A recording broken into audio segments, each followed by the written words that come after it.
Julia Stege, how you doing today? I'm good. Thanks, Rich. Excellent. Thanks for Um, having me come and Absolutely. I appreciate you talk coming on your on. podcast Yeah. today. I uh, I think your story will speak to a lot of people in the creative community. So I definitely Well, appreciate you I coming on. hope so. I like your topic and I like your purpose. And I Thank you. think there's a lot of people out there who actually are artists, but have been so crushed and dissuaded Yeah. from such a young age. Whether they're visual artist or performing artist or at heart. Yeah, for sure. For sure. Let me give the audience a brief introduction here for you, Okay, so great. they just get an understanding of who you are and some of the things that you've done over the years. Okie doke. You're a trailblazing digital designer and early tech adopter, one of the earliest professional graphic designers to work with computer graphics in the mid 1980s and began designing websites as early as 1997, well ahead of most peers. You're an acclaimed branding artist with renowned clients. You founded Graphic Girls in 1995 and created branding, logo, social media campaigns for high profile clients, including the Museum of Modern Art, Carnegie Hall, Burger King, Canards, Cafe Gratitude, Julia Butterfly Hill, Birkenstock Shoes, Spencer Energy, and Ilyana Van Zant as Yeah. well. You're the creator of a new paradigm, a strategic attraction and magical marketing. Since earning certifications in strategic attraction coaching in 2006, you've infused your design work with the law of attraction. In 2011, you launched the magical marketing brand, driven by core principles of attraction, authenticity, intuition, transformation, freedom, and fulfillment. You support thousands of soul driven entrepreneurs through the magical marketing. You've guided thousands out of the box creatives, healers, mystics, coaches, consultants, and change makers to authentically attract their soul tribe online. You have a dual degree in art and media with deep creative roots, where you earned your BFA in visual communication, specifically around graphic design, and an MFA in media studies with early immersion in art, astrology, and community building. Quite a long career, and That's what happens when you're old. But you've shifted it into what I'm seeing just from the intro here, and what little bit of that I know about our interactions previous is that it's more heart centered. Yeah. So I've always been, I was started in Manhattan as a graphic designer. I mean, I went to college for graphic design. I had this whole plan. I was going to go to New York. If you can make it there, you can make it anywhere. Yeah. But I didn't last long in New York, in Manhattan specifically, because of all the, what I say, brainwashing, hyping, and lying. And, I was a kind of a hippie, like a late hippie. Okay. I was into the Grateful Dead, I was dated a guy that played in a Dead cover band, and my friends were all supposedly Deadheads, basically. But once we got into Manhattan, they changed. Yeah. Yeah. And they started, like, the conversations changed. And suddenly it's, oh, my office is on the 32nd floor, and the cab I took to get here was $42, or, Yeah. and um and I kept getting fired. And it wasn't because my clients didn't like me. It's because my bosses were threatened by me or they messed up. Like my first boss was my college professor. So he was my graphic design professor. I was his Mm, favorite student. And I do remember at one point, like I was getting $12,000 a year at this job. okay. You're supposed to live on that, even in 1982. And I found out that I won him a project I did a design for an annual report that he got $12,000 for. And it took me 2 weeks to do it. Mm, And I was like, whoa. That was when I started understanding how capitalism works. right, for sure. For sure. But they understand this, okay? You Yeah, know, they understand that they are underpaying you by radically, yeah, and that they ought to be on their guard. yeah. That first one, he became a coke addict and he lost his main client. That's where we had the Burger King and the, banks and stuff like that. Let's back up just a little bit further. Um, Further, okay. yeah, let's go back just a little bit further. And let me start out with my only structured question. Oh, Uh, okay. and it is, where were you born and what was life like as a kid for Julia? Uh, I was born in Pennsylvania, Lancaster, Pennsylvania, but my mother hated it there. Really? Okay. And so my dad got a job in Manhattan, and we moved to Riverside, Connecticut, All right. which it was a beautiful place. Okay, it was on the water on Long Island Sound, but it was problematic for me. Okay. I had two older brothers. My oldest brother was, I mean, I think my father just was a rageaholic. Okay, All and right. he took it out on my oldest brother, and I think it warped him. Yeah. And so he was bullying me and my other brother. I had two older brothers, right?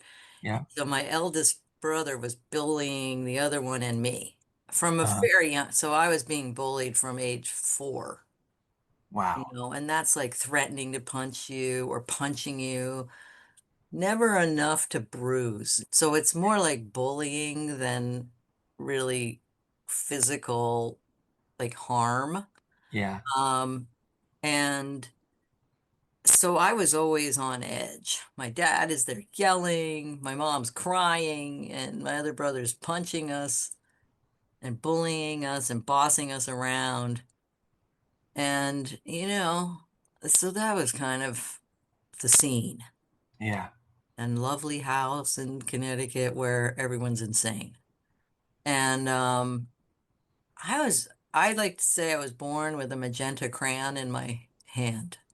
All right. My favorite of all the crayons was the magenta one. I was always running out of the magenta crayon. Yeah. And remember the Crayola box with like 200 crayons in it, and it had this pencil sharpener. Now, this is back in the early 60s when they added that pencil Yeah. sharpener.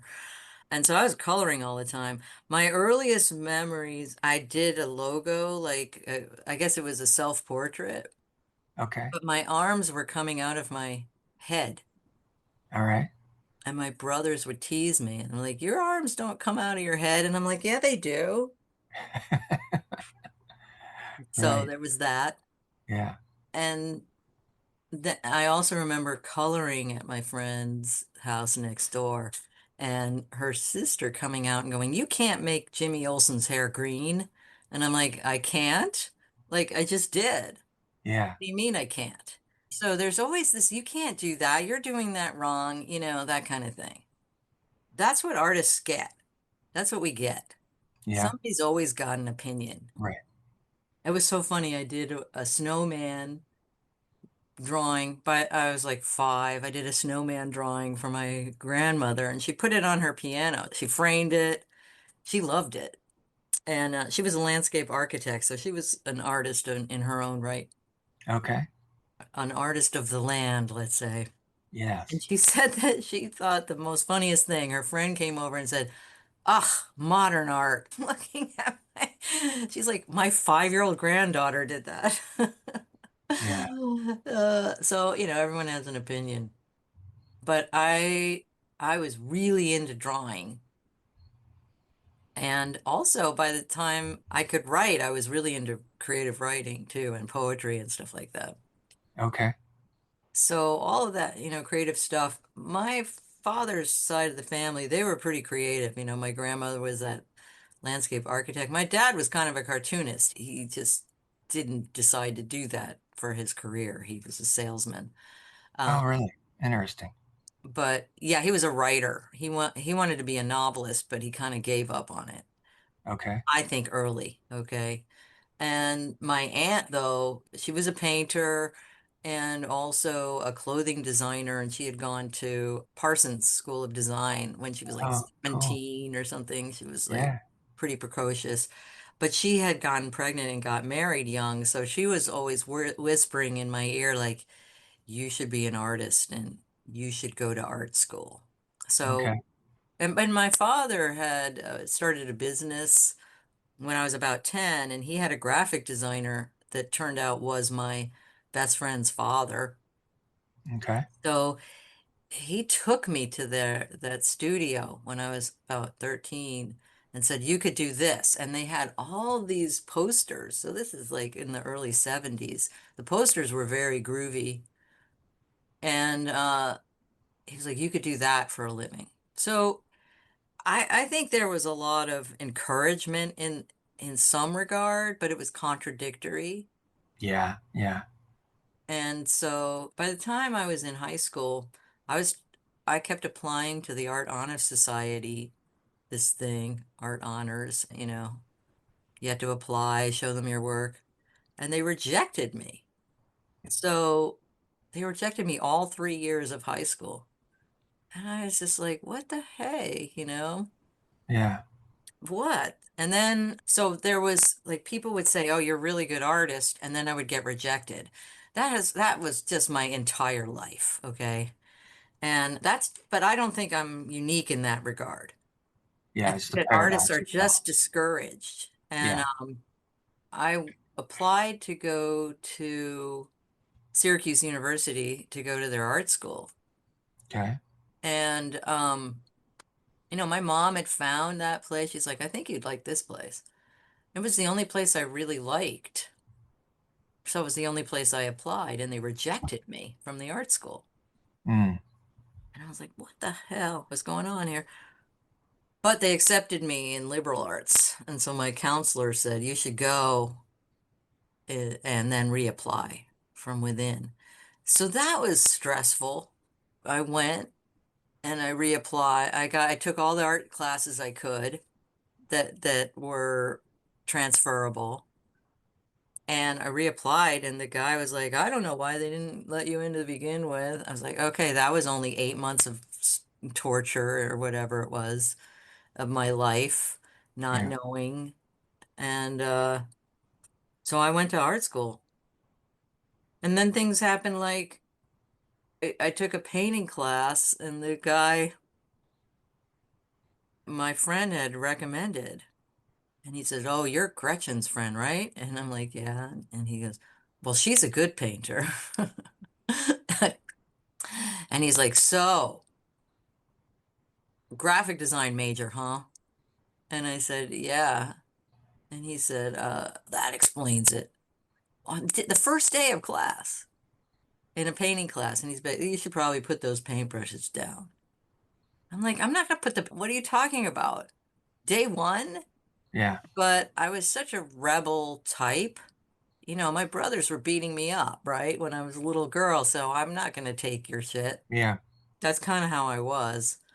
And I just plowed through Right. all Right. of that kind of shit. Was elementary school kind of a place for you to escape some of that God, as no. a girl? I went to private school. I went to a place called Greenwich Country Day School Okay. in Greenwich, Connecticut. And the kids were like these bratty rich kids. And there was some like my second grade teacher loved me and wanted to put me on the Christmas tree and told my mom how great I was. But the kids were nasty. And the way it worked was the teachers would call you by your last name. So you're not ever being called by your first name. And Right. it's so there's this like Steggy, da da da, and it's just it doesn't feel at all like an escape. And the boys, if they called you by your first name, everyone would go, ooh, so you couldn't, even the students weren't calling you by your name. And no, it was in many ways a nightmare, private school. Okay. But they did have art classes. So, and we had a printing class. We learned printmaking, like with Okay. those old machines and Yeah. Yeah. letterpress and all this stuff. And we had a Yeah. woodworking class. We learned how to make things in wood, and we made jewelry even, and Okay. using flame and stuff. And we were like Right. kids, but we learned all that stuff. And so the it's again contradictory, right? So you're suffering, but you're learning great stuff. Did you get any encouragement from those creative teachers at that point in time? Or was it still the same thing that early on as well? I think it was always contradictory. Okay. I don't remember that well. I remember doing things. I remember at one point I had my little best friend whose father was the graphic designer. She Yeah. was not a very talented artist. And, we were like 9 or something like that. And Yeah. I remember we were drawing. So it wasn't just coloring. We were drawing, and I drew a house. The house I drew had holes in the roof. I don't know what, I had a thing about houses with holes. I don't know. And she was just copying me. Okay. And I was like, why are you copying exactly what I'm doing? She was just in awe with me, I think. And she Uh-huh. wanted to be as good as I was. And she said I was good. And so other kids might somehow tell, or my brothers, or, they would put my parents, they would put drawings I did up, or like my grandmother's did. Hmm. But they also were correcting me or saying you can't do that at the same time. So I don't have any like really good memories of being encouraged as an artist, even though I'm sure I liked art class. It was Okay. just kind of, you're gonna do this, and no, it wasn't like I certainly wasn't the best. I wasn't the best artist by Okay. far. There was always somebody that was like, I remember the second grade, there was this girl, Sarah Morton, who drew this bunny that was like really realistic. And you can't, even if you're a good teacher, my teacher in second grade was great, Uh-huh. you can't resist saying how amazing that is. That is so amazing. Look at Sarah's bunny. Sarah's bunny is just better than everyone else's bunny. It's by far. Yeah. And you look at your bunny and you're like, my bunny is nowhere near as good as that. I know it. I know it's not. I would like it to be better, but it's not. And then later on there was this guy, Carl Walker, who could draw cartoons like you wouldn't believe, or like at 12, 13 years old, and he's drawing cartoons as well as an adult. Yeah. And so you look at that and you say, I'm not as good as that. So could it have been me? I was just had that head full of doubt. Maybe it was just me. And if I went back and listened to what people actually said, it might be different than my recollection, you know? Right. Right. But I was really hard. I wanted to be a lot better than I was still to this day. And Sure. there's certain things I think I'm the best, like graphic design. It's hard to find a better graphic designer than I am. I did find one that was like really good that I can hire to do stuff for me. But that's like one out of how many years of looking. I just Sure. I might have a diva-esque attitude in that regard. But in terms of being able to draw, there are certain individuals that can draw Like they can really draw. Like you can draw actually. Yeah. Um, and it's just a thing. Yeah. And I know that that's not me. Okay. You know what I mean? Sure. When did you have any athletic inclinations at all? No. Absolutely not. And, Okay. in my school, if you weren't athletic, you were, you were a dork. No.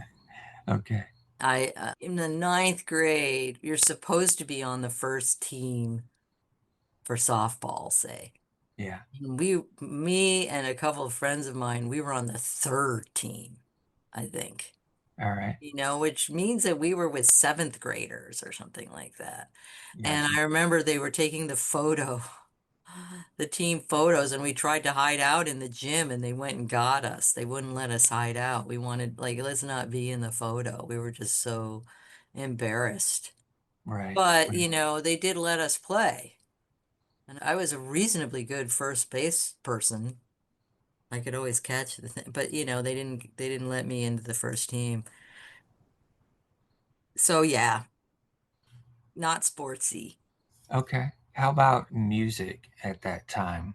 You mentioned you're kind of a deadhead, but were there any Well, other musical before I was a influences? Jedhead, okay, I Yeah. was a Beatles fanatic, but when in junior high, still in private school, still at Greenwich Country Day, Okay. I was taking piano lessons, and I wouldn't play anything I didn't want to play. So I would have the teacher play things until she found a song I was willing to learn, and then I would learn that song. Mm-hmm. So I learned how to read music ish, but I had to hear it first. All right. And then I would remember it, and then I could read it from that. And I remember in the ninth grade, so we had these recitals, and the whole school would be there. That was that. I mean, that's like hundreds of people and their parents and everything. And in the ninth grade, I was learning the Blue Danube. It's a long song, and Yeah. it's taking me all year. The whole thing. And I wasn't ready to play that in front of hundreds of people. And I told the guy that was the music department head piano guy. I said, I'm not gonna play. And he's like, you have to play. And I'm like, I'm not gonna play. I'm not ready. You'll just have to play, he said. I'm like, no, not. And we had this argument. So that's me being Yeah. insolent. Yeah. Yeah. And then I did not go to the recital, and somebody told me they called out my name, that asshole. Julia Stege, Julia Stege, and they did that. That was Yeah. just rude. I told them I wasn't going to be there. So that kind of thing. But I wasn't that good either. It wasn't like I wasn't bad, but I wasn't that good at piano, Mm-hmm. really. I couldn't improvise or anything like that. I couldn't play rock music. I was playing only standard classical, you know. The really sad thing is the singing thing, Okay. because I was a good singer. Now, I went through some weird phases, like where I spoke in opera, and everyone was very annoyed with me. I was probably about 11, like, Okay. no, I don't want to go to the store. I don't know why I was doing that, but everyone was annoyed by that, except for there was this babysitter that I had, and she said, Julie really sings well. And she said this to my mother, and my mother's like, that opera thing is really annoying, or something like that. And my mom Mm-hmm. had been a singer in college and junior high. Or high school and college, she got leads in plays and stuff. Okay. And she's like, I was a great singer until I started smoking. and then I ruined my voice. But that was her story, right? I was Yeah. a really good singer. You sing flat. Now, it wasn't exactly like that, but that's how I recall it. And it wasn't until uh, my 30s that I started taking singing lessons. I didn't even know you could take singing lessons. And that I think Interesting. is a really sad thing. I didn't even know there was such a thing Yeah, especially at a as prep school. singing lessons. I mean, we had choruses and I was given parts and that in plays, but not lead, but that was because I didn't go for the lead. I could have at one point, the guy, Mr. Severance, so I remember certain things. He said, I came just to like see what was going on. They were having tryouts. And he said, could somebody read for the other person? So do the other part for the person that was trying out. Yeah. And so I read, but I wasn't really trying out. And I didn't come back. So I Okay. didn't ever try out. And he goes, why didn't you come back? Why didn't you try out? You could have gotten a lead. And so I guess he thought that I was a really good actor. Okay. But I had all these views about actors for some reason, especially in high school. Like, oh, they're so full of themselves or something like that. In college, oh my God, the actors in college, I was like, oh God, keep me away from those people. Yeah. And I just think that I blew it because I mean, late 50s, I met somebody who was doing something called Music to My Ears, and they had a lot of kids in plays, but their parents wanted to be in plays, so she started doing plays for adults, musicals. And she said, you should try out. And I didn't, and then I did, and I started getting all of these leads. Huh. And I got any part I wanted almost to the last. I didn't get the part I wanted in the end, but I got to play a lot of male roles because no men were applying for them. But I got to play the captain from The Sound of Music, and I got to play the revolutionary leader in Les Miserables, Enjolras, the red, the blood of angry men. And Yeah. I got to play Glinda, the Good Witch of the South in The Wiz. And I got to play Teen Angel in Grease. So this was like, oh my God, this is amazing. I really wish I would have figured this out in the seventh grade. Right. Yeah, that's an interesting thing to me because you had said that you didn't have any words of encouragement that you were feeling coming from any, but this Mr. Severance Yeah, um, did see something in he you. did, and I blew it. Do you if you can remember how he was in terms of personality type? Did he seem to be a kind man, somebody He that was a you could kind speak man. He with? was a scholar. I think he taught English. Okay. I'm, my memory is not that great about it. I might have been in one of his English classes. I don't know. Okay. But later on, but he was a nice guy, like a scholar type, corduroy jacket kind of Yeah. guy with the patches. I don't know if he had patches on his, Okay. but no, he was, let's say, contrast to the guy who was the piano teacher guy. For sure. For Yeah. sure. That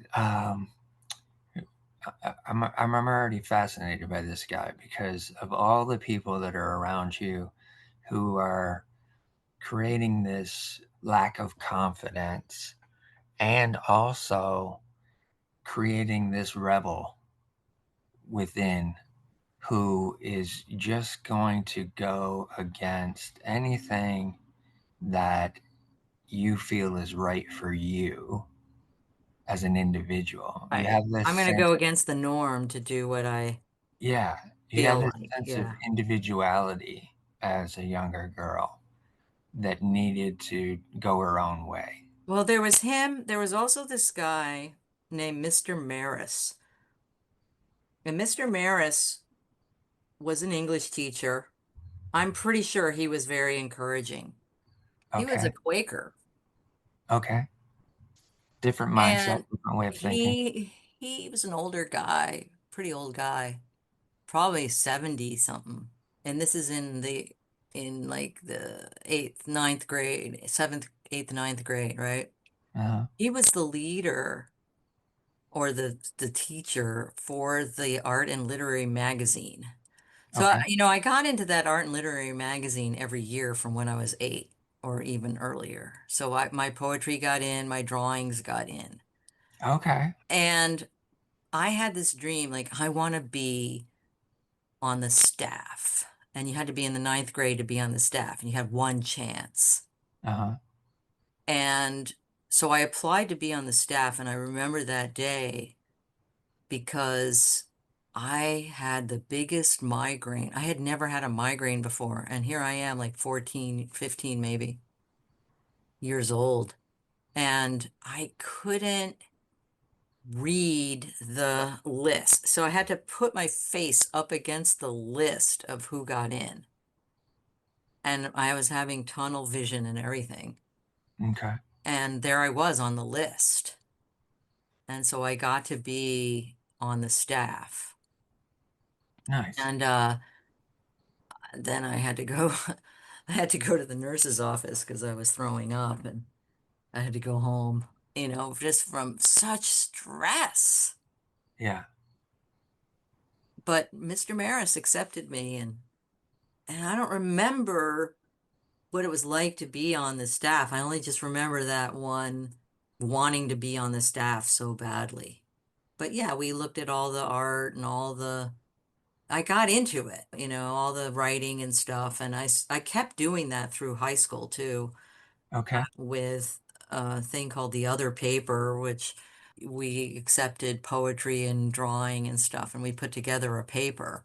It was not the official preppy paper. Sure. We made it up. I was really into, I did that in college too, putting out papers. I did it like I was supposed to be doing that. Yeah. Yeah. I was So even did trained how to do magazines, so I did a lot of magazine design. I've done a lot of magazine design. yeah. Was your friend's father, the graphic designer, and Mr. Maris, was he probably the two most influential in you moving into graphic design as you're exiting high My school? father was the influence to get me into and my aunt, like whispering in my ear. Okay. For some reason, my friend's father, Mr. Arnold, I think he quit and he did this thing where he made ducks out of wood. I mean, like really realistic looking ducks. Yeah. And his wife was an heiress. So she inherited millions of dollars or something like that. And so I think he didn't have to work anymore. He had a partner, and I don't remember the guy's name. That guy I took on as my mentor. So I interviewed him when I was in college about his job and stuff like that. But I was already in college by then. So I had just seen their office that time, and that was enough. And my aunt whispering in my ear, and my grandma being encouraging, basically, and dad saying, you could do that. You could do that. But I didn't need much outside encouragement. I was internally driven. But I have a whole thing where I actually wanted to be an artist, a writer, and a counselor. Okay. I wanted to do all those things. And they told me, no, you have to choose one. And so I chose the artist one. But that's more of like my Renaissance nature that I Yeah. bring out now.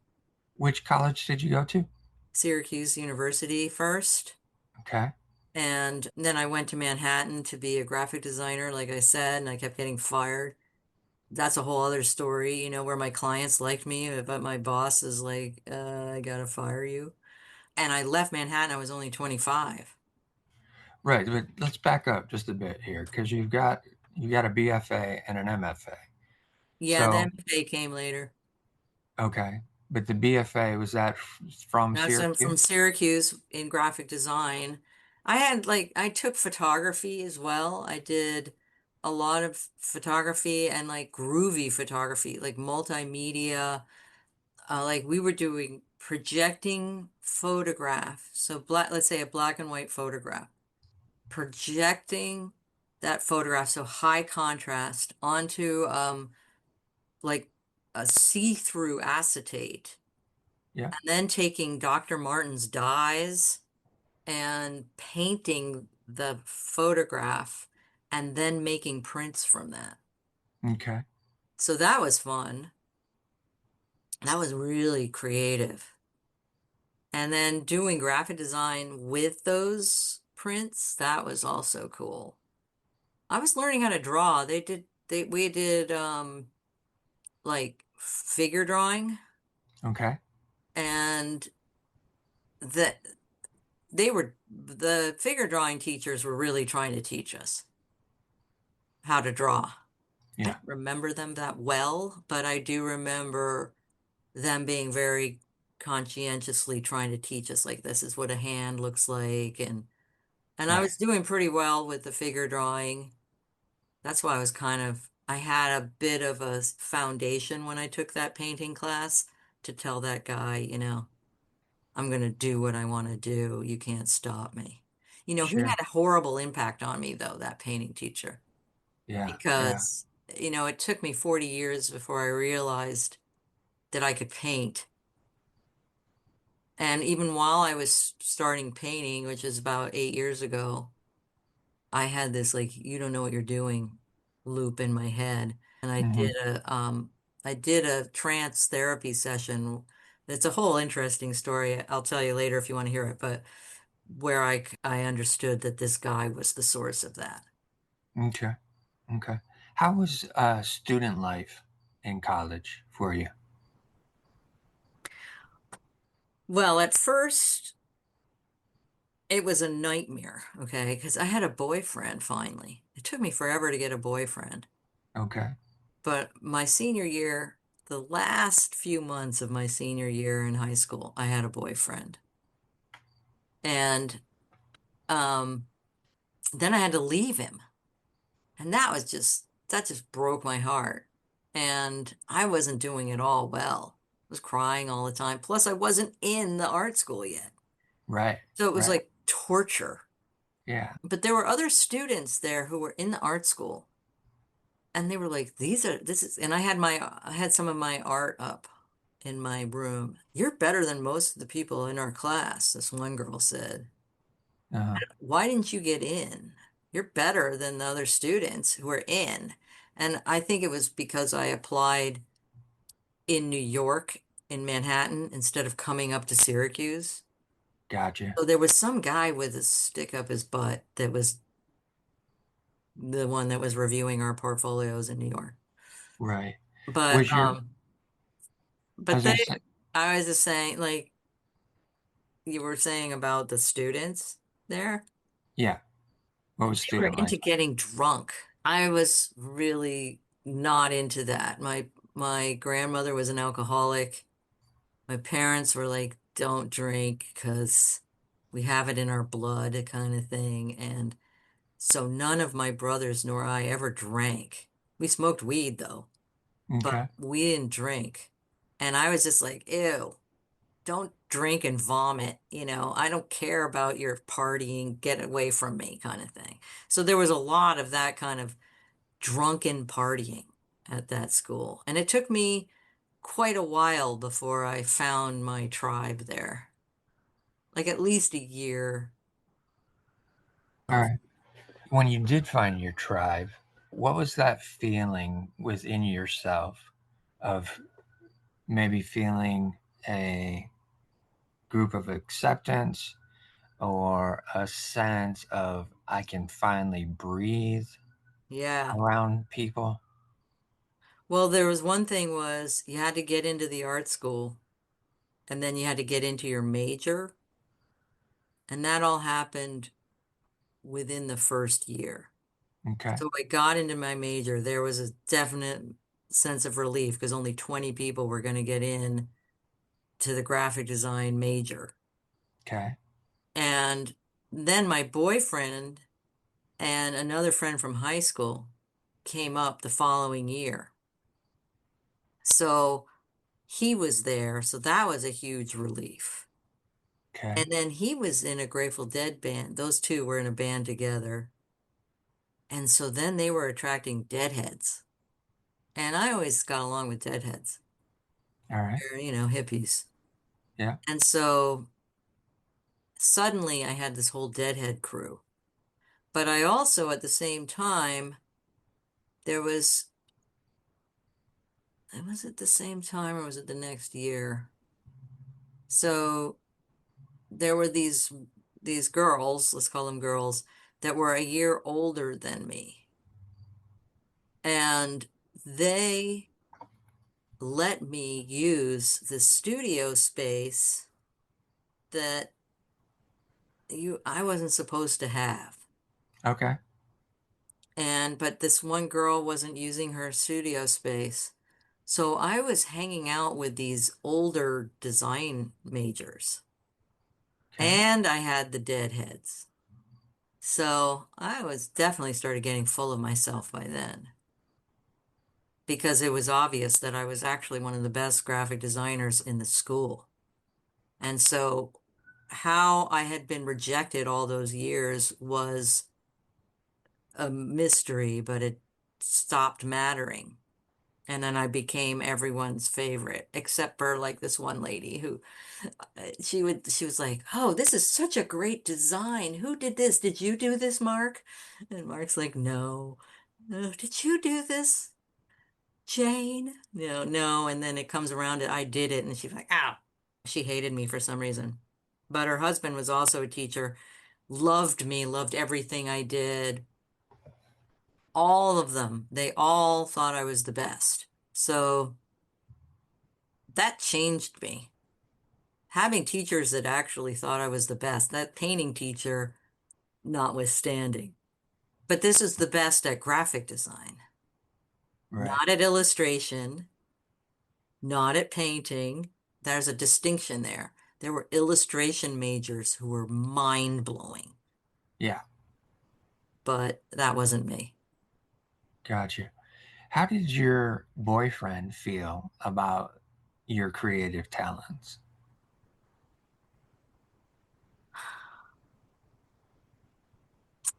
I don't really know. The only thing I remember him saying one time, and I mean, we were together for 3.5 years. He said, if I could sing like you, I would be in a band. And he was in a band, but he didn't want me in his band, or he didn't like try to get me into his band. Okay. And the girls that were singing in his band, I thought they were just much better singers than I. You thought they were much better, and he thought you were much better. I don't know if he thought I was better than them, but he thought I was good enough to be in a band. But I was like, Interesting. no, I sing flat, and then because that's what my mother had told me. I think that if I had just taken a little bit of vocal instruction, Yeah. I could have done it. And, we used to sing. I had a friend that was trying to teach me how to sing when we were we were high school kids. She taught Hmm. me how to sing the harmonies on Beatles songs.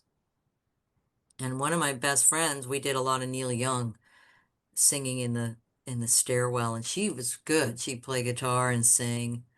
And very recently, I did a concert like a few years ago on Facebook. And she wrote on there, I knew you could do that. And we had had a couple of conversations, and she was like, I knew that if you took vocal lessons, you would be good. But I didn't understand that until, I was, like I said, almost 40 years old. Yeah. But the boyfriend, I just want to say he was a wimp. I don't know how else to say it, but he was not very, he would not be at all contradictory to anything. He was a go-alonger. Okay. So And so, what was the attraction then? fuck, I was 18 years old and I had never even gone on a date really, and Okay. he liked me. All right. He was sweet. He was very sweet. He did anything for me. He came up to my school for Christ's sake. There's just a funny picture of him and his band because he was a year behind me in high school. And I gave him a picture of me on a t-shirt and it's like me going like this or something. It's crazy shirt. And there's a picture of him with his band wearing that shirt. Like I am nowhere to be found. I'm up at college and he's wearing this shirt. And it got on Facebook just a few years ago. And the other friend, Chip, that was in the same school with us, who was in high school too, he said, Uh-huh. "Oh, look at the," he goes, "Look at the shirt." And I said, "I know, like, that's funny. Does Janie know he had that? Does Janie see that picture? Because his wife, like we were not at all friends in high school. He ended up marrying the cheerleader. Anyway, and she hated me with a passion. And he said something like, "Oh yeah, no, they have that up on their mantle." I'm like, "Yeah, right." But Mm-hmm. yeah, we couldn't make it past 3.5 years. Okay. I kind of you kind of look back and something like that, and you think that guy was a nice guy, but why did we break up? Well, he just couldn't stand up to me. He couldn't say anything to me. Did you have a sense as a little girl that you could feel things more so than probably most everyone around you? I When I was 4, we were gonna move into this new house my father was building. Okay. We rented a house where the guy had died, and he had an office in the attic. And I used to hang out up there. And my brother said, there's a ghost in the attic. It's the ghost of Mr. whatever his name was. And I'm like, well, I don't care because he's a nice ghost. And so there was that. I knew I was psychic, Okay. but when did I know it? I mean, I was into astrology as a really young kid, like Okay. 4. There was this astrology thing that would come on right before Superman or something like that. All right. And I'm a Pisces, so you have to go through all the whole zodiac to get to the Pisces reading. And my brothers were Taurus and Leo, so Mm. thing was up. That And says a lot right there. I was like, you could shh, shh. And I'm Yeah. 4, and they're like 7 and 9 or something like that. And I'm telling them to shut up because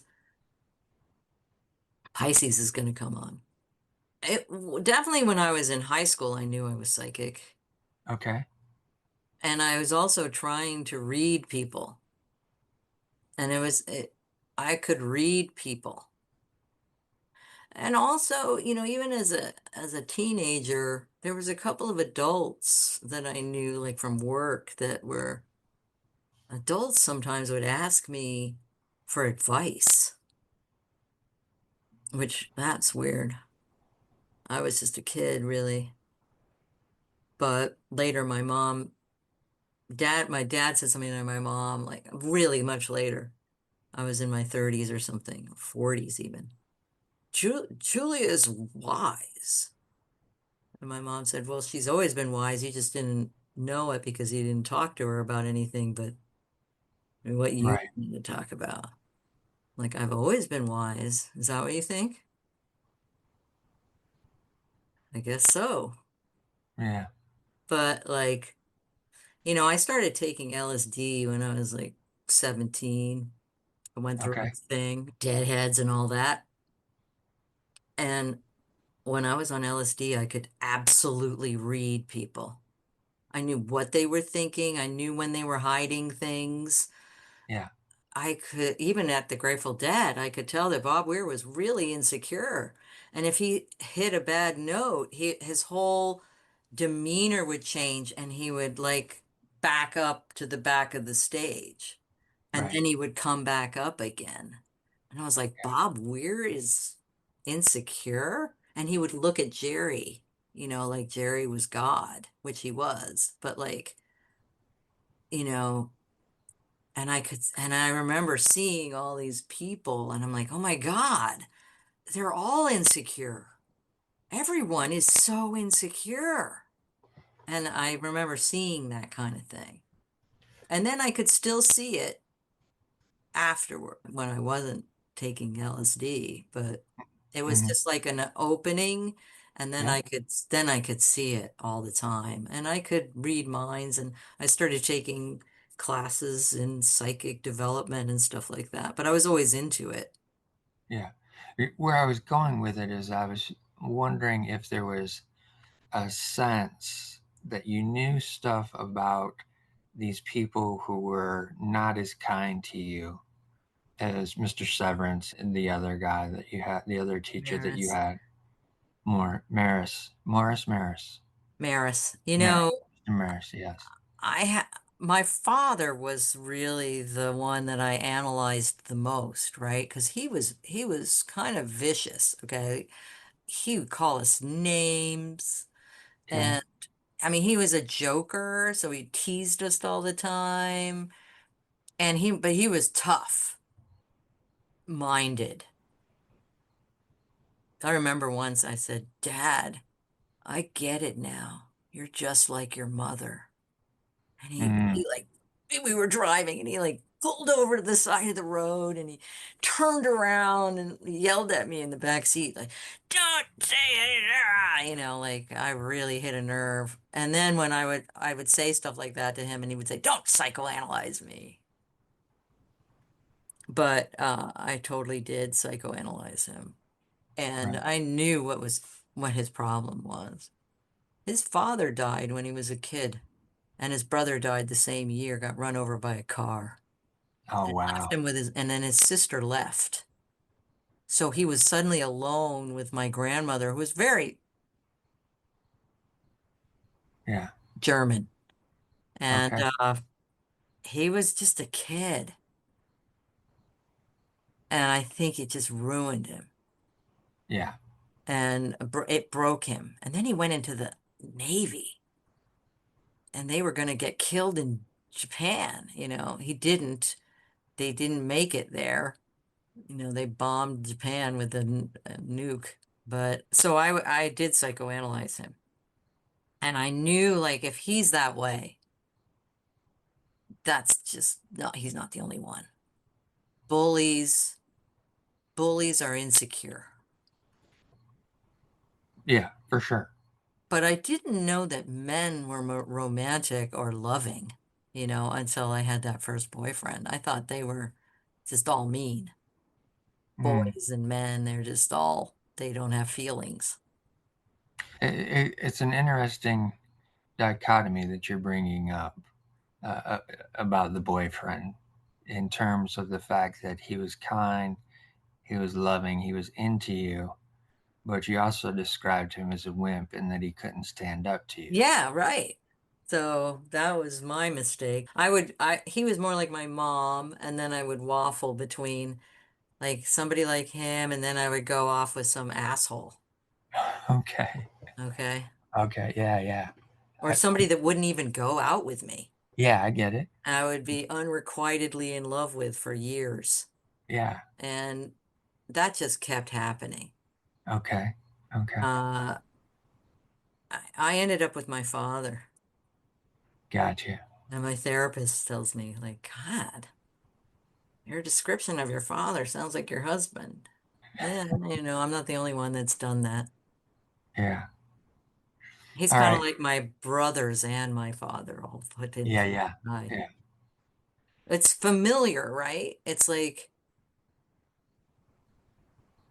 I wonder about myself, but I was bored when Sure. they were too nice.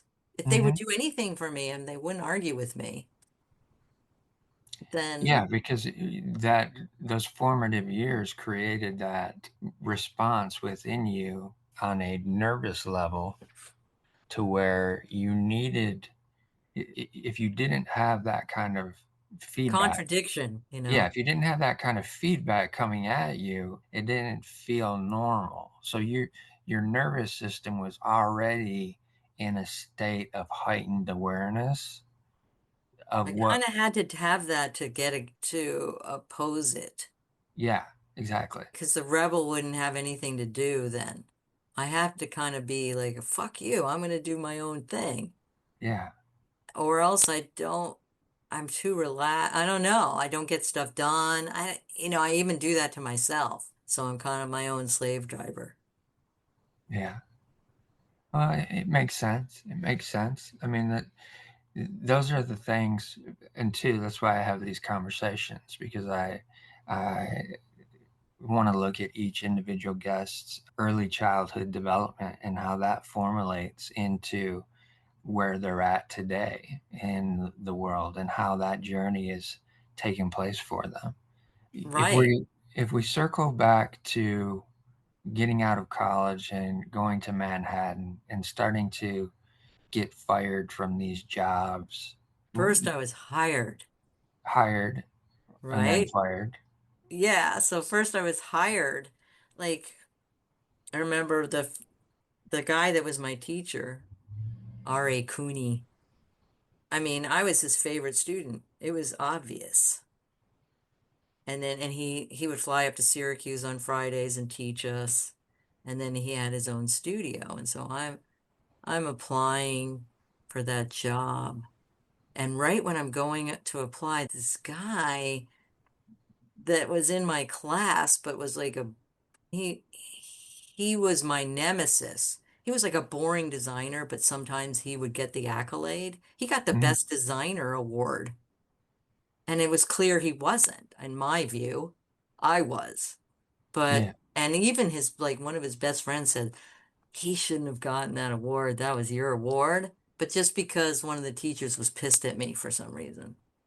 Mm. And just because I was a rebel and I would say things, I would contradict them. This guy was like Mr. Go Along.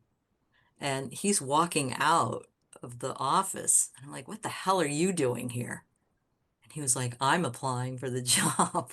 And I remember going in and saying, what the hell is Jeff doing here? This is my job. And RA was like laughing, but he hired me. And, I did good for him for a year and a half until he couldn't afford to pay. I can't afford to pay you anymore. I'm like, what? Like, you're hardly paying me at all. Well, I lost the Burger King count. And then I would, go around applying for jobs.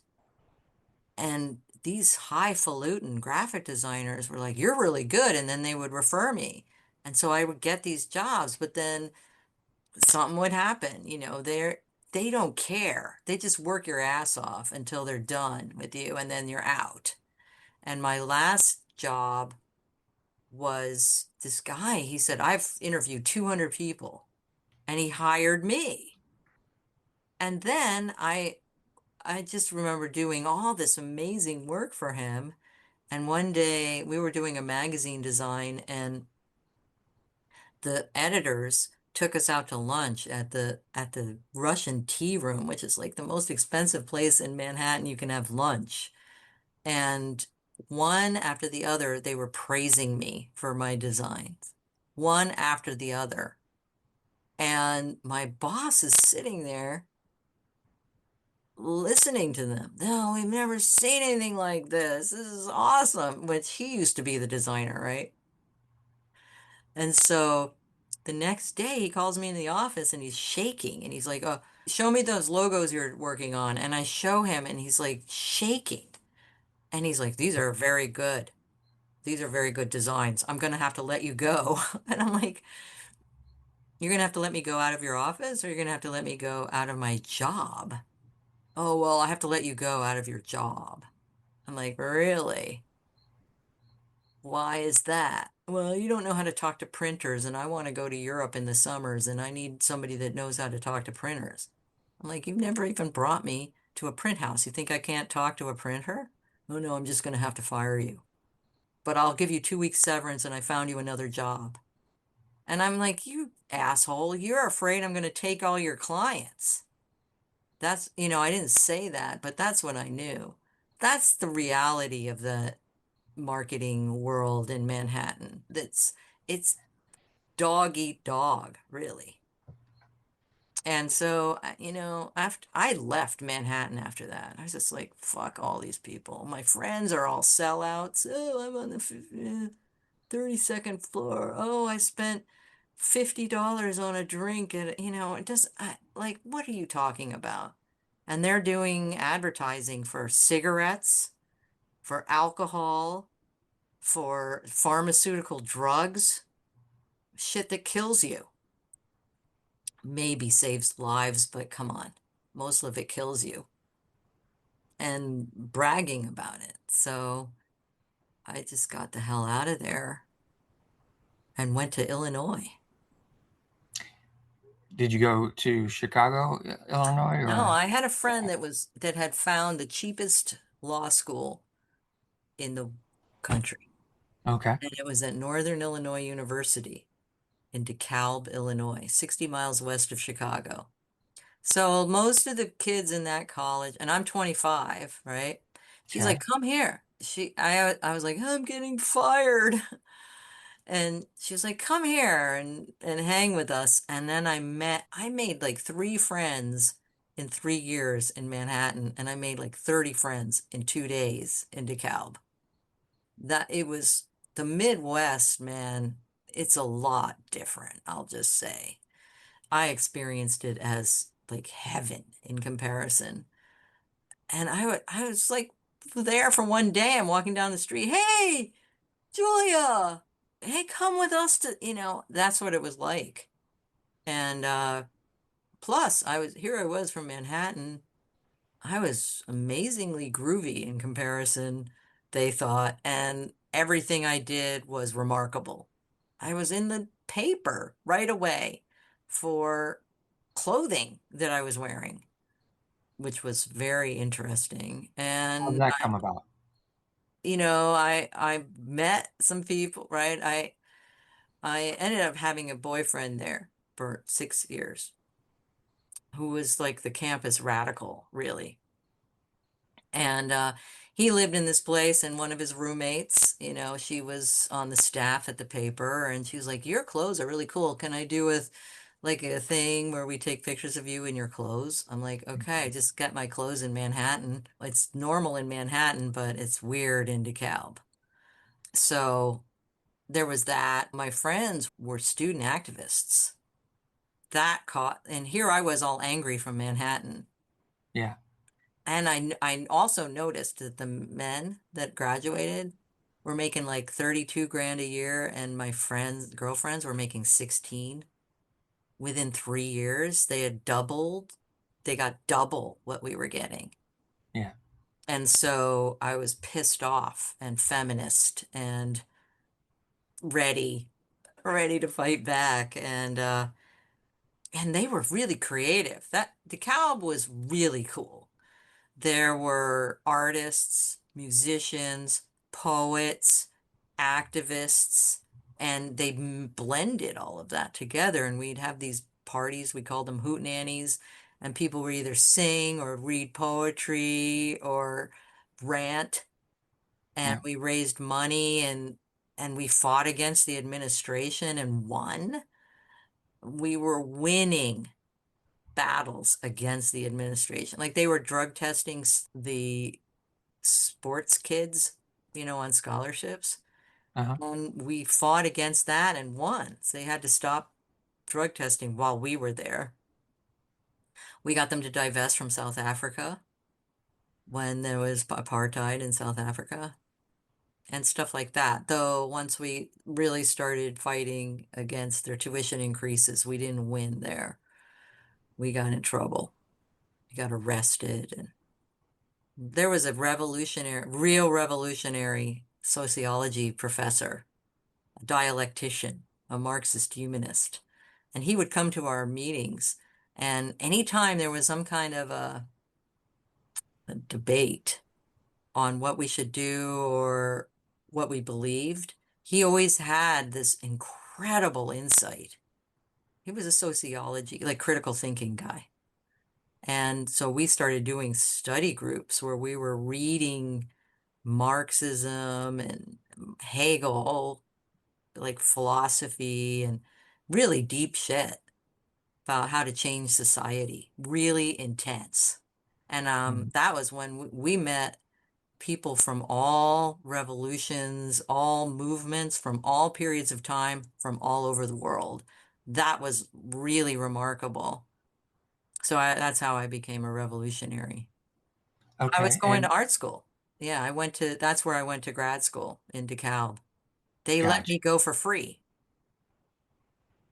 I was in school for free and learning that. So this is like 85. I started going into school there, or 86. Uh-huh. So I first learned programming, like some kind of a weird, like it was called CMac. It was a program on an Apple, like an early Apple computer. Yeah. Then we got a Macs, and so we learned how to do design. I also learned a computer guided slide programming, film, video, and all that stuff combined, and electronic sound. And then Okay. we combined that with performance and political activism. Got you. And did they give you a scholarship or did they just Yeah, I say, got a scholarship. okay, First, I got a scholarship to teach, to teach in the computer graphics department. okay, And then I got free school because I got a job as a graphic designer at one of the school departments, was called the Center for Governmental Studies. The okay, lady that was my boss was a historian, a Marxist historian, and we met at this coffee shop, and she was like, "Ah, you're a graphic designer? I need a graphic designer." So she was very praisey. I could do no wrong with this woman. Every design I did was worthy of immense praise. So, and did you try to do wrong? Did you try to pull any of that out of her? well, we did have a fight one time. Okay, that's We ah, did, that's what I was looking for. I said that history is subjective. That really pissed her off. Okay, And but I made up for it by giving her some really high-end scotch for Christmas. okay, We made up again, but she would let me get away with everything. I mean, we would I would go to work, we would talk for a couple of hours about the state of life, what was going on with computers or what was going on in politics at the school. yeah, And then I would get done the work that needed to be done in like record time. And hmm then if I wanted, I could leave and go do like protest something. That was amazing. She was great. She was great. I feel bad for arguing with her about subjectivity, but history is subjective. You There are certain things that happen, but the view of them is what gets passed down. yeah, But like you can't say stuff like the Holocaust didn't exist. I didn't ever say stuff like that. But I'm sure that that's what she was reacting against when I said like history is subjective because it's not to be debated whether or not they killed 6 million Jews. But it is debated now. There are Holocaust deniers and stuff like that. There's also people who deny that the world is round. yeah, exactly. I mean, that's across the board. People will say that isn't something when it actually is. Yeah, it's Um, called gaslighting. yeah, it's just people's thought process of what they believe and what they want to believe versus what they can actually prove to be true. Being at Northern and getting this opportunity to be on scholarship, a very different dynamic than what you experienced at Syracuse Oh my in, gosh. Yeah. in terms of relative. And in terms of expense. Yeah, yeah. Did that start to soften some of the rebel in you in a way? Not at all. I became a major international revolutionary Marxist humanist. I was for overthrowing capitalism. I was meeting with revolutionaries from all over the world and writing articles, philosophic, activist articles meant to inspire people to become revolutionaries. I wanted a world revolution. Okay. So I would say, no, I turned from a rebel into a revolutionary. And I how did thought I that could have an impact. got you? And how did that play into your design mindset? I did, I, in a way, the stuff I was doing at work was just basic good design. It wasn't related. It was sort of related to politics. It was governmental studies. So I was designing magazines on things about like government and stuff like that and how change, I don't know, how government changes but, and my boss was a revolutionary, really, a revolutionary historian. But I was trying to mix art, but I was a media artist at that time, like at school, right? So we're doing film, video, Yeah. slide programming.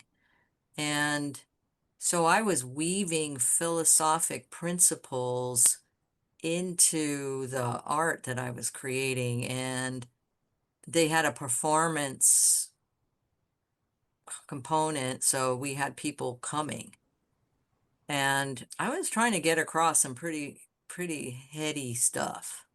One quote from a philosopher, Raya Dunayevskaya, who was a Ukrainian Jew who had founded this Marxist humanist philosophy, really, which really goes against all other Marxism, just by the way. So it's like nobody really understands Marx, is what I discovered. People just don't understand.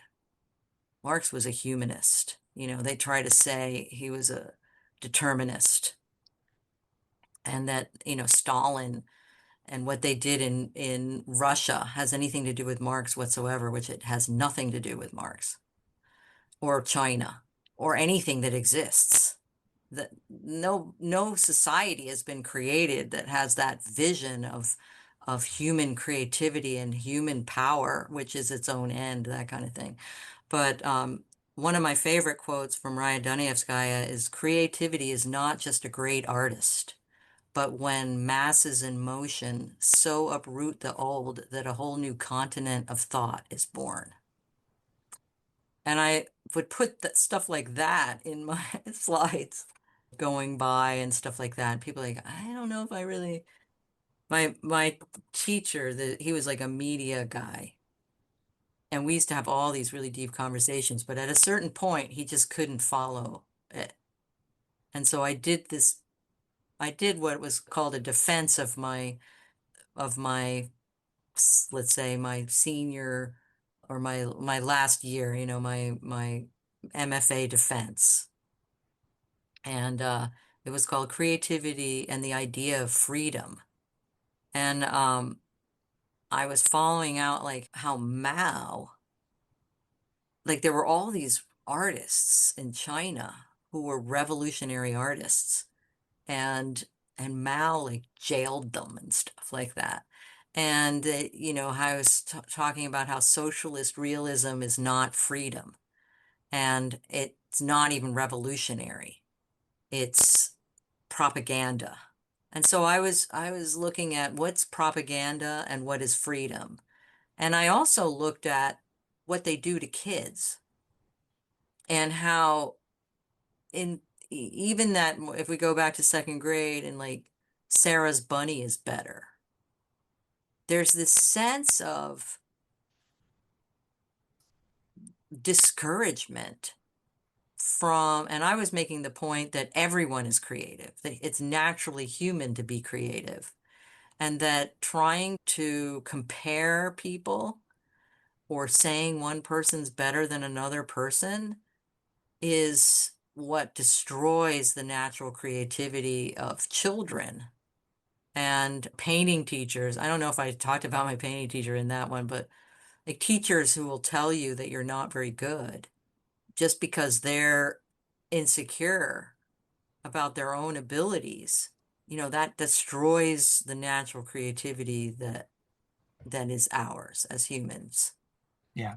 and our ability to create on the level of creating a new society where everyone is free, and that they want to repress that level of creativity because they don't want us to be free. And I did figure out for me why I would want a new society is so everyone could be free to be self-expressed. That everyone would have the freedom to spend their life being self-expressed rather than just being like a cog in the wheel. And as you come to the end of that MFA journey, what is your mindset at that point in time of where you're going to go and what are you going to do once you get finished? It started getting messed up because racism started being the topic that we were addressing, and that freaks white people out. So you have all these radical white kids who suddenly turned against us when we started talking about racism, Wait, I'm confused. Uh, And the reason I'm saying I'm confused is that because I'm in Detroit. right? So you're in DeKalb, Illinois, which Which is is very white, okay? So they have like kids coming in from Chicago, black kids, into something called the Chance program. okay. But there's this one counselor named Martha Palmer, and she was the favorite counselor of all these kids because she actually supported these kids. And she noticed there was a revolving door policy. A lot of 80% attrition. 80% of these kids would leave. Okay. But the school got money from the government for letting them come in. So she said it was a policy on the part of the administration. And when we were protesting the tuition hikes, we asked her to speak, and she said, I'm going to speak and I'm going to talk about the attrition rate, but they're going to fire me. And and like, I had a boyfriend at the time who said, if they fire you, Martha, I'm going to go to the president of the university and stand on his desk and demand that you get rehired. But they did fire her Mm. for speaking out at our rally. And we shut down the highway. I mean, people got arrested. It was a radical thing. And there were black students that suddenly started working with us, and we were the radical white students. And suddenly you got these kind of revolutionary white students and black students coming together. Administration hated that. All sorts of kids got fired from their jobs and stuff. Black kids were getting threatened, but they had fired their best counselor. So there was definitely a movement happened. And a lot of the kids inside, we had created this group called the John Lennon Society. It was very creative, right? I said poetry, music, art, politics. So the John Lennon Society. And some of the kids in the John Lennon Society started turning against us viciously. Viciously. Like this one guy was a cartoonist and started making cartoons of me looking really like a fat, and there was one kid that made me into a rat. That he drew rats. Everyone was a rat, but I was like a fat rat, but you could tell it was me because I had octagonal glasses. And they just did vicious stuff about us and turned on us and they called the cops on us and shit. And so that was towards the end, like I'm about to graduate. And here I am graduating and I'm gonna put my hand out to the provost of the university to shake my hand, and he puts his hand out and I go like this. No, I'm not going to shake your hand, you asshole. You fired Martha Palmer, you're racist. And so, yeah, I was angry. But I had this great job. What ended up happening though is that I actually had this boyfriend that was like, let's sell t-shirts at Grateful Dead concerts. And at the same time, our revolutionary organization in Chicago that we had joined was asking us to move to San Francisco, to Oakland, to help build their Oakland, whatever we called it, local, we called it. So we were selling t-shirts at Grateful Dead concerts. I quit my job at the university. We moved to Oakland, California, Okay. and I became an entrepreneur. We sold more, we made more money in one concert than I'd make in a whole week. And it was a concert. you Yeah. know? So I was like, wow, this is better. It was stressful because we were guerrilla marketers, really. You weren't supposed to be really. They say, oh, it was like open freedom, at Grateful Dead concerts. It really wasn't. We were doing copyright infringing t-shirts. Really Okay. good ones. Okay. Really good ones. And how does that play into the ethical mindset of being a designer, working in the magazine world where everything is copywritten as you're producing it?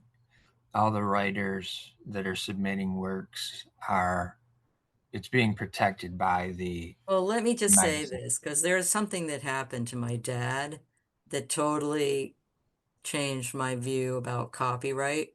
Okay. He had a product. It was like a thing for a coffee maker, the replacement carafe. Uh-huh. And he designed it so that it would fit like all these different coffee makers. They would come with these glass carafes and then they would break and you'd have to replace them. So he got a replacement carafe.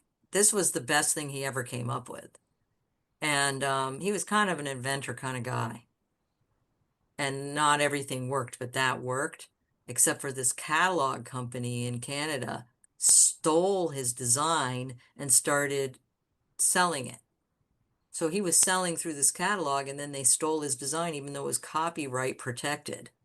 But it was another country. I think it was in another country, but it didn't matter.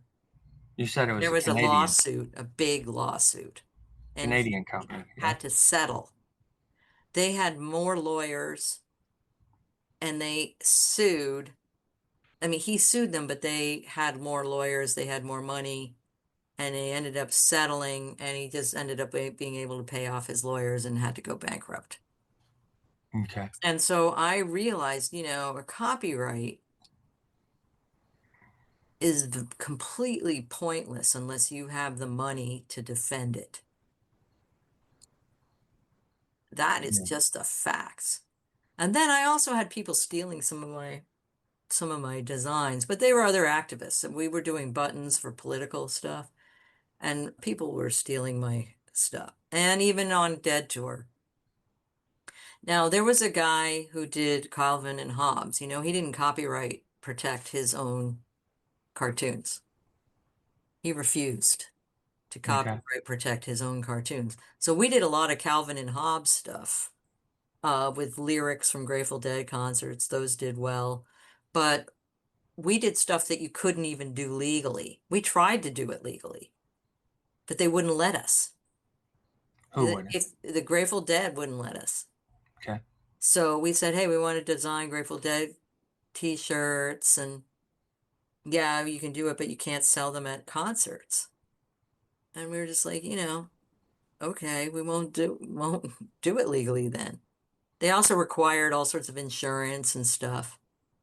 And so we did the best one, the biggest seller we ever had was combining the bulls and the dead, which they now have legally. They figured it out, I guess, eventually.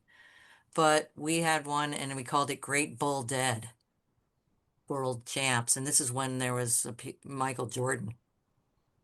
And we made $12,000 in one weekend selling these shirts. And this is in 93 or something like that. So whatever that is now, that's like $25,000 in today's in a weekend. So yeah, we were doing copyright infringing designs, but I didn't have a problem with it. They Okay. wouldn't let us do it for real anyway. So we were rebels. Yeah. I Yeah. didn't feel like I was stealing something from somebody like a kid, like another person. I didn't look at somebody else who was selling on the lot and say, I'm going to copy your t-shirt. Though people did that. One of my friends did that to me. Took my design that I came up with based on Calvin and Hobbes and he knew that that shirt sold well and he bought some shirts from me, got the silk screens and made his own without telling me.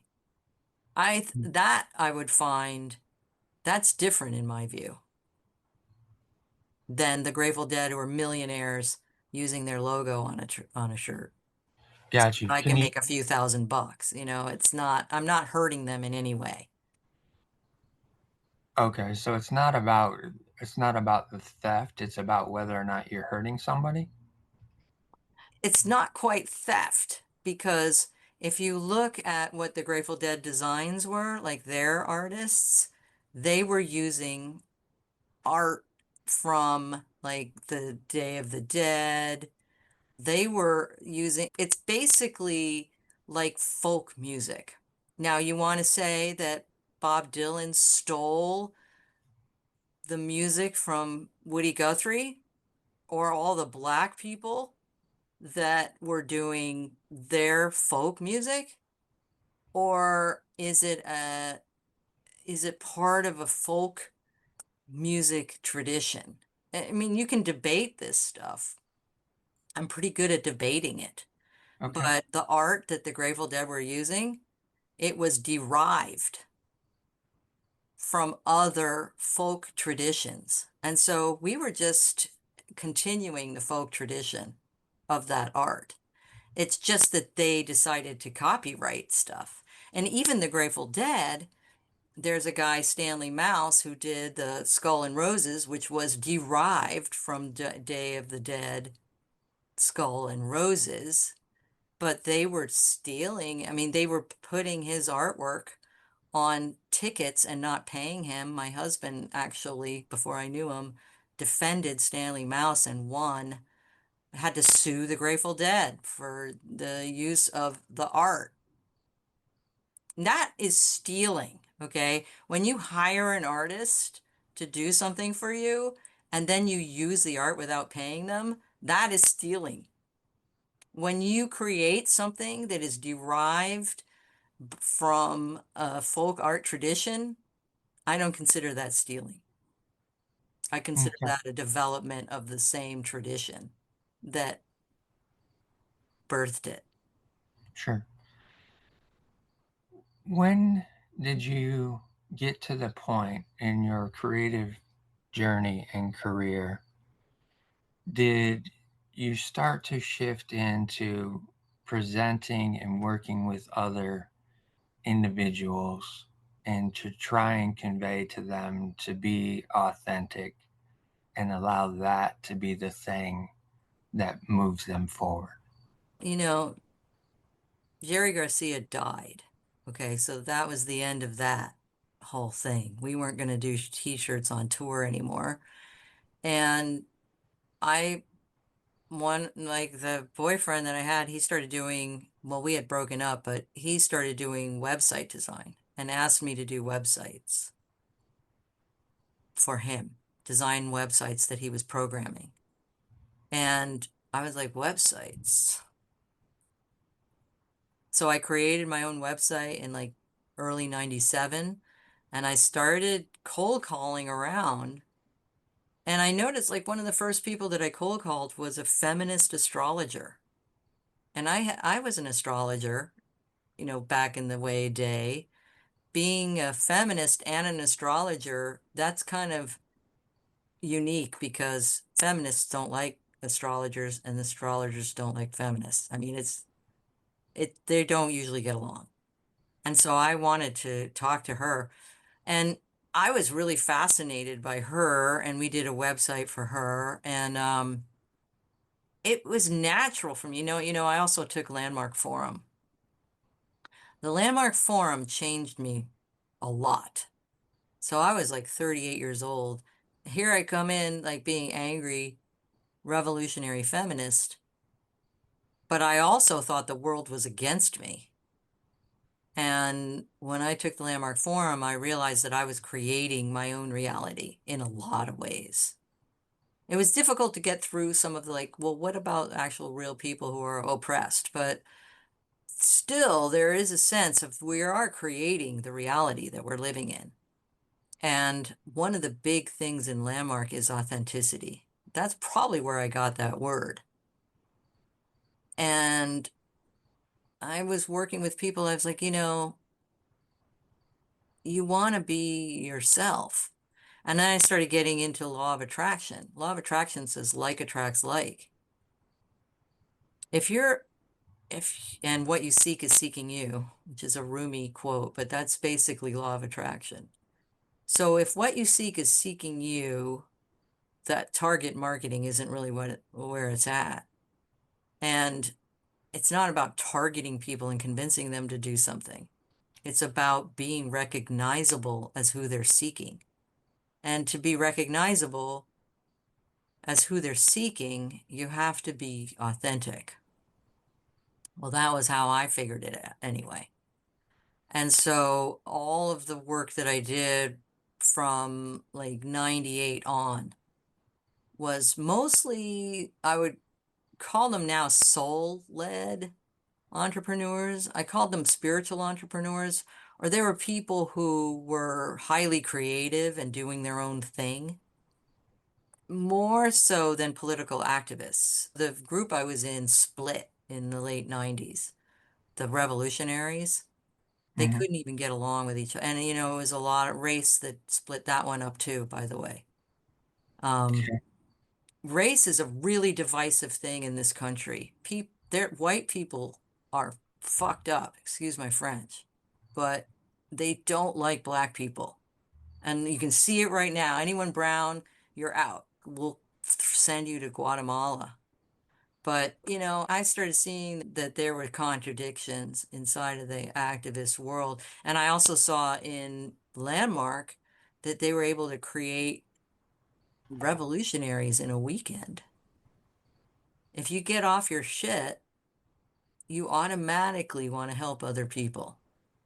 You want to help other people. If you don't have that stuff like, oh, something happened to me and that's why I'm this way. And if you get over all of that stuff and you free yourself of those limitations, suddenly you're available to actually be of service to humankind. And I saw it over and over again. And so I kind of decided that was more effective.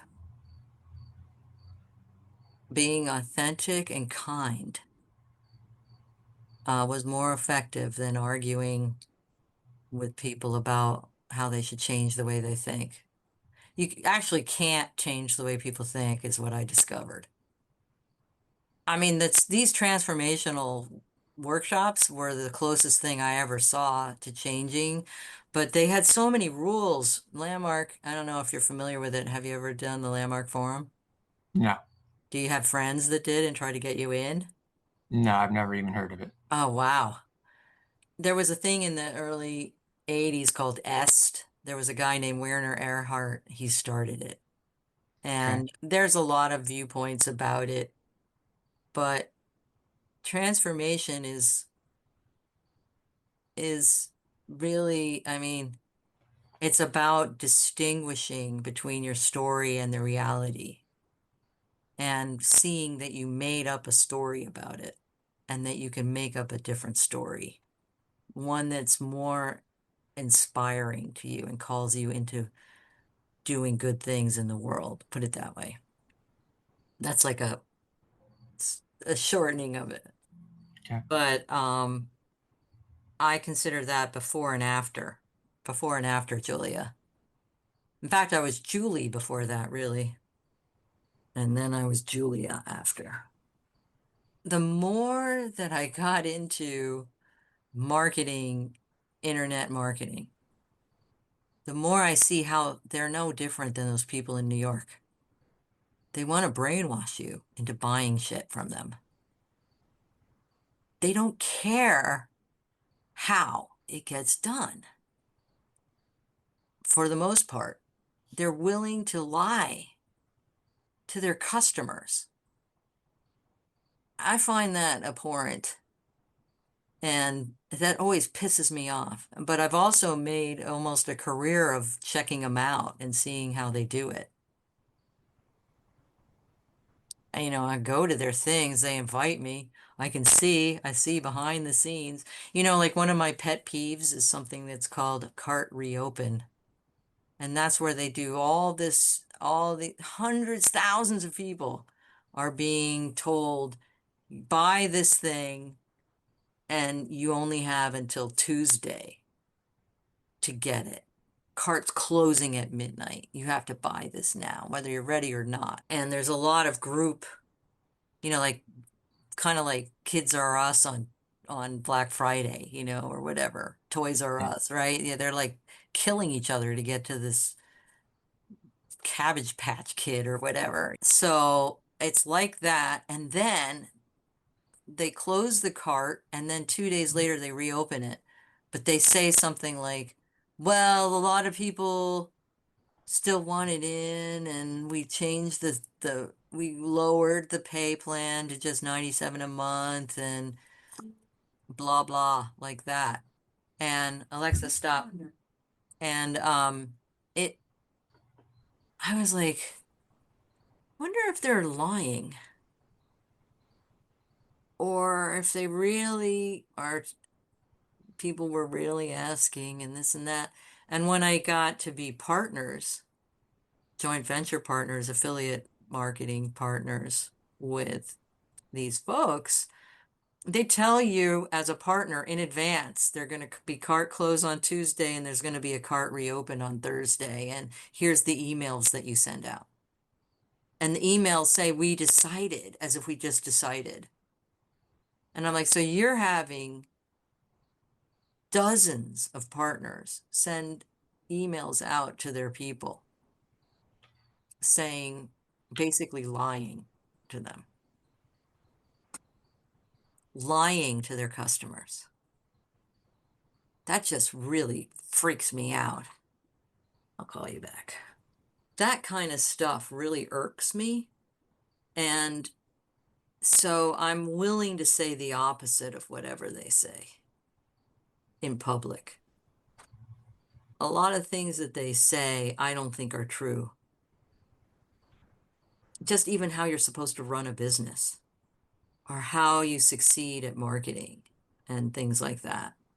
I'm really into people being independent and free and having their own economy, creating mhm, their own economy.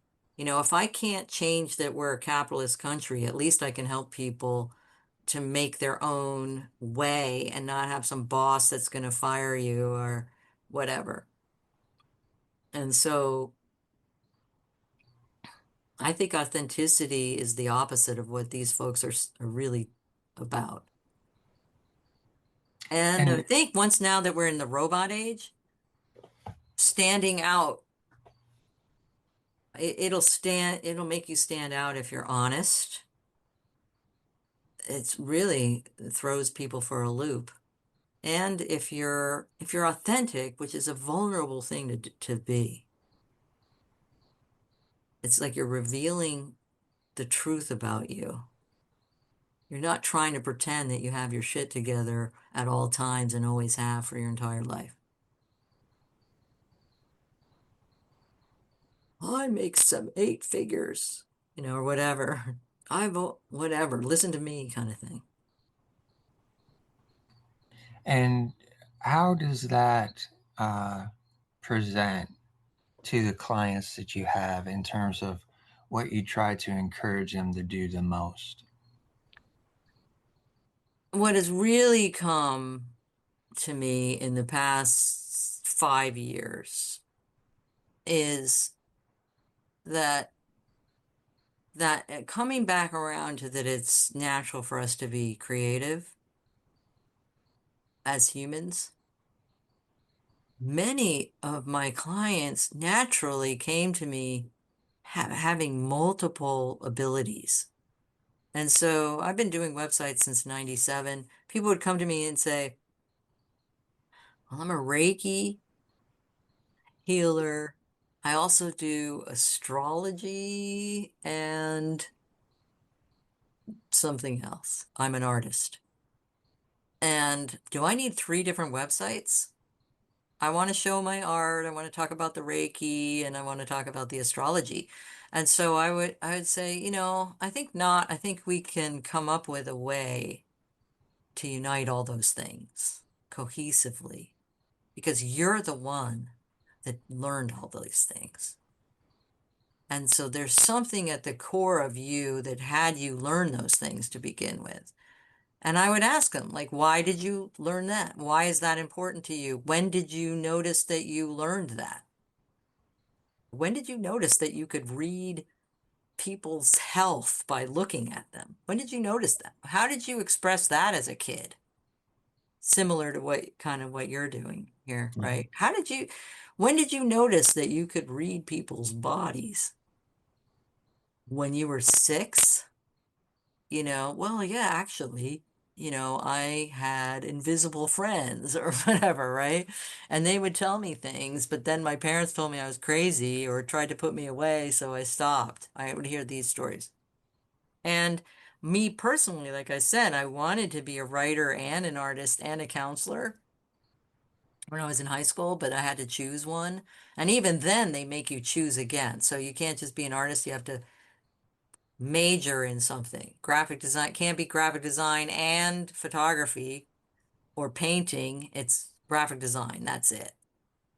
And you can't even be graphic design and illustration. It's just graphic design. And so I I had like these like I wish like somebody would pay me to just talk to them on the phone. I remember that. Like just like a counselor. I wish that somebody would hire me to do writing. That would be great. And people did eventually.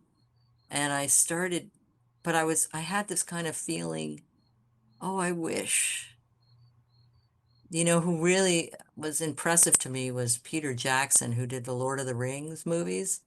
And so he got all this people together. It was amazing what he did. He got the original Tolkien artists. He got writers who had been reading The Lord of the Rings every year for 30 years or whatever. He had all the best musicians, artists, writers, actors. I mean, it was amazing. And I thought, why can't I be like Peter Jackson and use all of my talents? And then, like one time I was whining to as my spiritual coach, Derek Rydell, and I was saying, Derek, I want to be a painter. I want to be a singer. I want to be my own, entrepreneur. I want to be a designer. I want to be an actor. I want to be a writer. I'm writing novels. I just don't know which one I'm supposed to do. And he said, well, but you're a Renaissance woman. You're supposed to do all of them. And that just, I melted in that moment. And he goes, I know because I'm a Renaissance man. And I was like, holy shit, I know this. All of my people are Renaissance people, and they're meant to combine all of their talents to have a greater impact and solve all the age-old problems that have been facing humanity since the dawn of time. And that by trying to niche the thing down into one thing, we're stupefying our creativity. And they can't do it anyways. They're going to quit rather than trying to find a niche. And I've met a lot of people that were like, I was just ready to quit. And then I heard you say, forget everything you ever learned about marketing. Start from nothing and ask your soul what you really is important to you and don't niche. And so I came up with something because I do messaging for people. I help them come up with their message. And I help them come up with a unifying principle, something that's a principle that they have that unifies everything that they do, and then turn that into a world-changing message. And a world-changing message is a message that when you say it, it changes people. Even saying you don't have to niche in this environment changes people. So they come to me and they say, well, you said you don't have to niche. And I said, you don't have to niche. Come up with a world-changing message and attract people that are aligned with you on the soul level. They'll love everything that you do. You can be an artist, you can be a writer, you can do design, you can be a coach, transformational coach, you can be a healer, you can be all those things. They just like you because of who you are and how authentic you are and you say who you are. So that there's no bullshit. So Right. many people are bullshitters, right? They say they're this, and then you get to know them and you're like, you're not that at all. Everyone has contradictions. You can try to point out my contradictions, you have, but I'm going to be honest about it. I'm not going to lie to you. But people are willing to just lie to your face in order to make themselves, quote, look better. And so if you're not willing to lie to somebody's face, that's sort of a moralistic alignment that I have with that person, right? And I find them to be rare, not willing to lie. But they can't. So all my clients, they can't lie. They just can't do it. Even cart reopen, they can't do that level of lie. They just can't do it. I can't try to niche myself down into this tiny little box for you. It just feels wrong to me. I can't try to hype myself up and tell you that I'm something that I'm not because it just doesn't feel right. I'll tell you what I really am and what I can do for you. But I'm not going to try to hype myself up into something so that you'll pay me. It's shocking to me how, reasonably cool people are willing to just lie. Yeah. Yeah. It's few and far between that you have the ethical mindset come into play. In Uh, marketing, especially, yeah. or Yeah. in entrepreneurship. It's like they'll do anything. There's this one guy, I'm not going to mention names, but he had all of the most popular internet marketers supporting his launches. And he had all these highfalutin types, I call them, come to this meeting. And one of my friends was at this meeting. And she was German and she was like, "Oh, Julia, don't worship these people." She was like telling me what they were saying. And one of the things this guy said was, yeah, you can charge $1,000 an hour for coaching, for business coaching, and you can find a coach to do it for you for $50 an hour. I'm Yeah. like, fuck you. That is so capitalistic. What is wrong with you? And I wasn't there, but my friend was there saying that. What? You want to pay them $50 and charge 1,000? Like, isn't there like a disconnect for the client for one that you're charging $1,000? And then here's this coach, you're only giving them $50? Don't question me, I make more money than you. What? Don't question me? And that guy's a healer. And, always signs everything with all the love in my heart. Yeah. When you came up with the name for your current business, the Magical Marketer, what was the inspiration for that came about? Back in um back in 98, two things happened. I took that landmark forum and realized I was creating my reality, and I took a manifesting course. And I learned that how you focus changes reality. So that you write down things that you want and they happen. And it took me a long time before I was going to share that with my clients because I was really worried they thought I was crazy or whatever. So even though I had some clients that I was going to tell about it, but I wasn't like putting it out as my primary marketing message until I met this woman. She wrote this book called Attracting Perfect Customers: The Power of Strategic Synchronicity. Her name is Jan Stringer now. Her name was Jan Brognias then. But this book, The Okay. Power of Strategic Synchronicity, that is the power of planning to have synchronicities arrive. And she did this attraction plan, the strategic attraction plan. And I started using this thing. And you ask questions like, what are the qualities, characteristics, and attributes of my perfect customers? And you write these things down, and I swear the person behind you in the grocery store starts talking like the person you wrote that you wanted to attract. It was like magic. So I knew about manifesting, but it was like a couple of like 4 years, 3 years until I found that from when I took the manifesting course. So I was doing manifesting a little bit on my own, but then I found, wow, this woman's doing it with salespeople in Texas and it's working. So I was like, whoa. And then I started taking her classes, and then finally she did a certification. So 2006, I got certified as a strategic attraction coach. And that's when I started calling myself the magical marketer. Because it was like if I can do a beautiful design for anyone, but if you're still thinking badly, you're not going to succeed. And so you need to change your thinking at the same time as you're creating a new website.